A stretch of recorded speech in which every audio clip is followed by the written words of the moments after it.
Ya, terima kasih Anda masih bersama kami. Pemirsa, Priscilia Dapa, siswi SMP Katolik Saint Vianney, maksud kami Saint Vianney Soe, dan Putra Boling, siswa SMP Negeri 1 Soe, terpilih sebagai peserta yang mewakili Provinsi NTT dalam Lomba Duta Sanitasi tingkat nasional di Jakarta.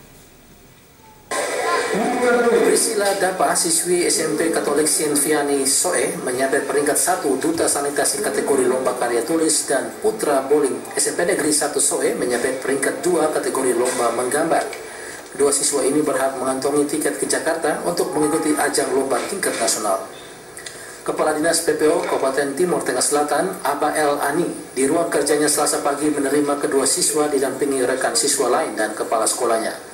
Ani memberikan profesiat sekaligus memotivasi para siswa untuk terus mengukir prestasi tanpa kenal waktu. Timur Tengah Selatan, khususnya di SMP Negeri 1 Soe dan SMP Saint Vianney Soe. Bagi kami ini sebuah prestasi besar, prestasi yang membanggakan, dan juga prestasi yang harus bisa dipertahankan dan prestasi yang harus bisa diimplementasikan. Artinya tidak saja bicara tentang lingkungan hidup, tidak saja bisa menggambar tentang bagaimana memelihara alam sebagai ciptaan Tuhan, menjaga kelestarian lingkungan hidup, bagaimana bisa menyelamatkan hutan, tanah, dan air.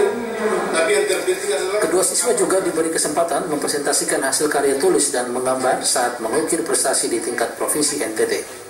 Kepala SMP Katolik Saint Vianney Soe, Frater Norbertus Banusu, kepada AFP TV mengatakan persiapan seleksi siswa sebelum ikut lomba di tingkat Kabupaten TTS dan Provinsi NTT tidak lebih dari 1 minggu.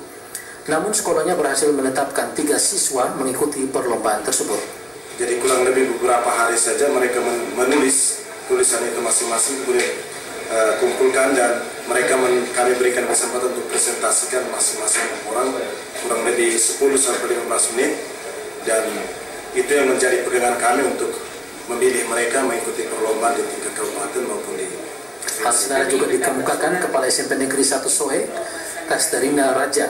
Menurut Kasterina, sekalipun waktunya sangat singkat, namun pihaknya memaksimalkan potensi siswa untuk mengikuti lomba di tingkat provinsi NTT. Ternyata ada 3 peserta yang kami kirim ke Dinas PPO, dan sampai di sini pun dari panitia menetapkan bahwa Putra Boling Grimo bersama Cindy Isilisin dan Inketari untuk mewakili.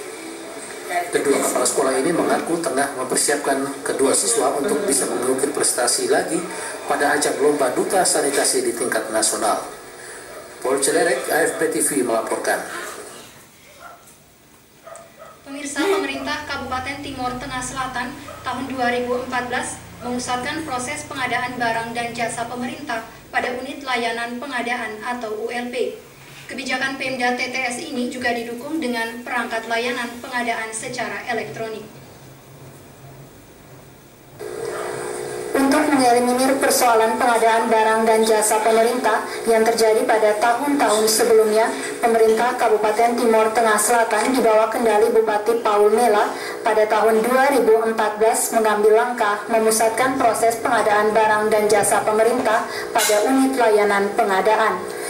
Kepala LPSE TTS Agus Nedobais kepada FPTV di kantor LPSE TTS Jumat siang mengatakan pasal 130 Peraturan Presiden Nomor 70 Tahun 2012 menjadi acuan untuk membentuk ULP. Keberadaan organisasi ini juga didukung dengan perangkat elektronik atau LPSE maupun personalia lainnya. 227 paket melalui pengadaan langsung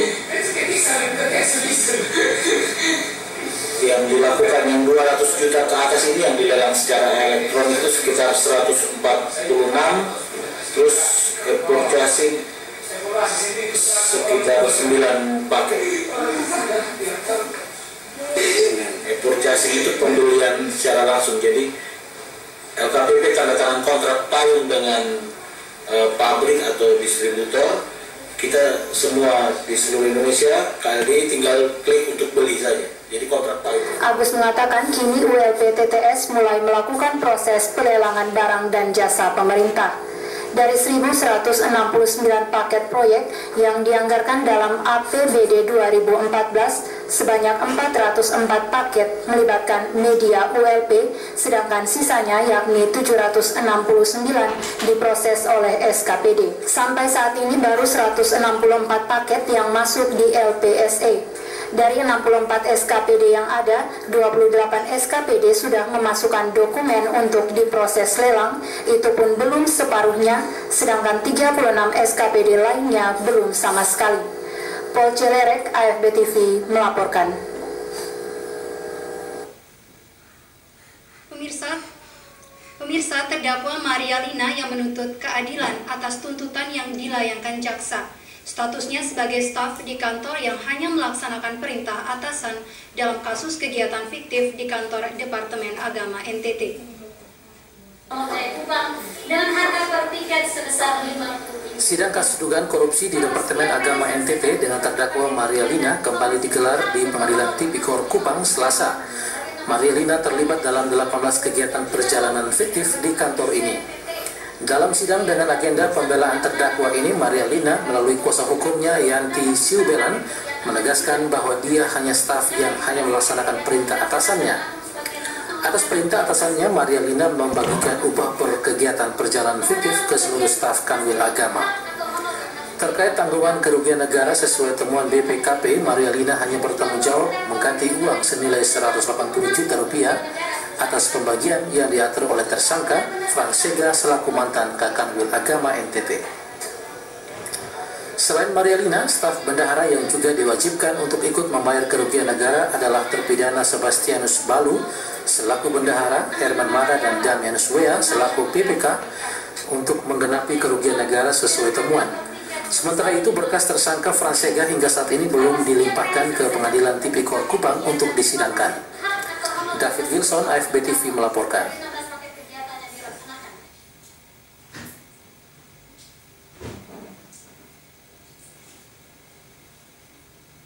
Proyek pengadaan sepeda motor semakin jelas.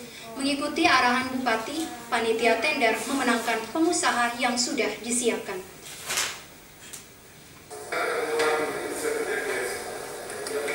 Dugaan keterlibatan Bupati Sumba Barat Yubilate Peter Pandago dalam kasus korupsi pengadaan sepeda motor di Sumba Barat semakin kentara. Dalam sidang kasus ini di Pengadilan Tipikor Kupang Selasa sore yang menghadirkan 3 terdakwa yang dihadirkan membeberkan modus yang dimainkan panitia setelah mendapat arahan dari Bupati Pandago. Menurut ketiga terdakwa dalam pengerjaan lelang proyek pengadaan 158 unit sepeda motor ini, dari 3 penawaran tender, 2 diantaranya sengaja tidak dilengkapi berkas penawaran agar meloloskan 1 penawaran lainnya sesuai arahan Bupati Yubilate Peter Pandago. Saksi Tony, staf dari Fendi Siang yang dihadirkan dalam sidang tersebut membeberkan pihaknya yang mempersiapkan 3 berkas penawaran. Dari 3 penawaran ini, Tony sengaja mengurangi berkas penawaran untuk terdakwa Tan Jimmy dan Melki Sedek dengan tujuan meloloskan Fendi Siang sebagai pemenang tender sesuai perintah lisan Bupati Yubilate Peter Pandago. Bupati Peter Pandago sudah ditetapkan sebagai tersangka dalam proyek ini, namun hingga sekarang kejaksaan belum bisa melakukan pemeriksaan terhadap orang nomor 1 di Kabupaten Sumba Barat tersebut. David Wilson, AFB TV melaporkan.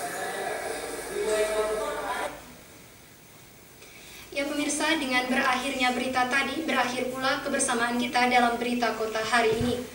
Atas nama kerabat kerja yang bertugas, saya Mariana Wea, undur diri dari hadapan Anda. Selamat malam dan sampai jumpa.